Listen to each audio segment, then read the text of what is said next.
Minute ఈ 15 minute అంటే ఏందో అర్థమైంది కదా. ఒకప్పుడు ఒక ఎంఐఎం మూర్ఖుడు మన దేవి దేవతలను కించపరుచుకుంటూ 15 మినిట్ ఈ పోలీసు వాళ్ళు పక్కకు జరగండి, హిందూ సమాజాన్ని ఏం చేస్తానో చేసి చూపిస్తా అని చెప్పి ఆ రోజు రెచ్చగొట్టే మాటలు మాట్లాడిండు. ఆ ఎంఐఎం మూర్ఖుడిని ఆదర్శంగా తీసుకొని ఈడెవడో కొత్తగా వచ్చిండు. ఈడు 15 మినిట్ అంట. ఏం చేస్తావురా 15 మినిట్లో నాకు అర్థమైతలే.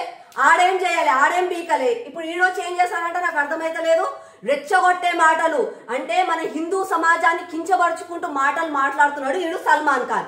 ఈడెవడు జూబ్లీ హిల్స్ లో ఇండిపెండెంట్ క్యాండిడేట్. ఒకప్పుడు టికెట్ అడిగిండు, టికెట్ ఇవ్వకపోతే ఇండిపెండెంట్ గా ప్రచారం చేసిండు. నిన్నగాక మొన్నాడు నామినేషన్ వేస్తే నామినేషన్ లో కూడా తప్పేసిండంటే అది రిజెక్ట్ అయింది. రిజెక్ట్ అయితే ఈ యొక్క సల్మాన్ అనే మూర్ఖుడిని ఇగో ఈ కొత్తగా చదువుకున్న మూర్ఖుడు తీసుకున్నాడు. ఏమైపోయి కేటీఆర్ బుద్ధి చదువేడికి పోయింది, బుద్ధేడికి పోయింది, తెలివేడికి పోయింది. సూటు బూట్ వేసుకొని లండన్ లో తిరుగుతాడు. డెవలప్మెంట్ అంటే నేను అది చేస్తాను, నేను ఇది చేస్తా, తోపు అని మాట్లాడతాను. ఇవేనా నీ తోపుగిరిన మాటలు? నాకు అర్థం కాదు. ఎవడో ఈ మూర్ఖుడు 15 మినిట్ ఇస్తే హిందువులను కించపరుస్తాన్ని మాటలు మాట్లాడినోడు, హేట్రెడ్ మాట్లాడినోడు.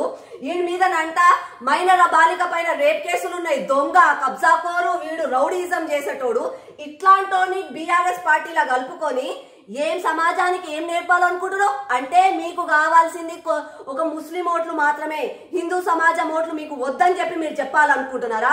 జూబ్లీ హిల్స్ ప్రజలారా, తెలంగాణ ప్రజలారా, పేరుకు మాత్రం హిందూ గొప్ప గొప్ప పూజలు చేస్తాం, మేము డెవలప్మెంట్ గురించి మాట్లాడతామని అనేటోళ్ళు ఇట్లాంటి రౌడీలను పార్టీలో చేర్చుకొని ఏం సమాజానికి ఎట్లాంటి మాటలు చెప్పాలనుకుంటున్నారో మీరే గ్రహించండి.